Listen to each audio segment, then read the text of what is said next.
За манай би график дизайны өдөр хүссэн оюутан Шин Баяр байна. Өнөөдөр бид Монгол улсын түүхэн нэгэн хэсэг болох Цонжин болдог гэдэг газар дээр хүрэлцэн ирсэн байна. Цонжин болдог бол Төв аймгийн Эрдэнэ сумын орчим түүхэн домогт газар бөгөөд өнөөдөр энэ Чингис хаан морьт хөшөө тогтвороор байрладаг. Хөшөө нь 2008 онд нээлттэй ээж 40 м орчим өндөр зэвэрт удаан ашигласан том бүтээл юм. Цонжин болдог нь өдгөө 2025 оноос өмнө 17 жилийн өмнө буюу 2008 онд баригдаж нээлттэй хийсэн. Харин Цонжин болдог бол байгаль дээрх газар нутаг домогт түүхтэй холбоотой учраас өөрөө үүсгэн байгуулагдсан бус онсоор байдаггүй. Харин тэнд баригдсан Чингис хааны морьт хөшөө тогтвор бол байдаг.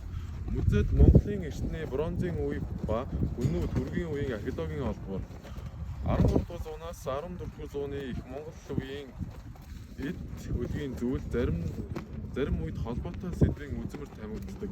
Мөн цогцлборын танхимд хөшөө барих түүх бүтээн байгуулалтын баримтат кино мэдээлэл байдаг. Хөшөөг сэлбэрчин Эрдэнэ билег бас бусад уран бүтээлчид архитектур баг зохион байгуулад 2008 онд ашиглалтанд оруулсан.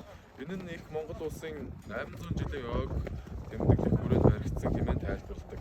Энэхүү газрын домог нь Чингис хаан Алтан улсын эсрэг дайлан мортохоос өмнө энэ газар цэргээ цуглуулжээ. Тэр үед цэргүүд нь төмөр зэвсгээ зэрэг зохиж асар их тогшин чимээ гаргасан гэдэг. Уу чимээ нь уул хатнаа ойж төрөлдөж байсан учраас тухайн газрыг Цонжин болдог гэж нэрлсэн гэж домогт өгүүлдэг юм байна. Зарим ам ярианд бол энэ үйл явдлыг Чингис хаан цэргийн хөвч чадлыг хөдөлгөөн цэргийн сэтгэлийг өргөхийн тулд хийсэн гэж тайлбарладаг. За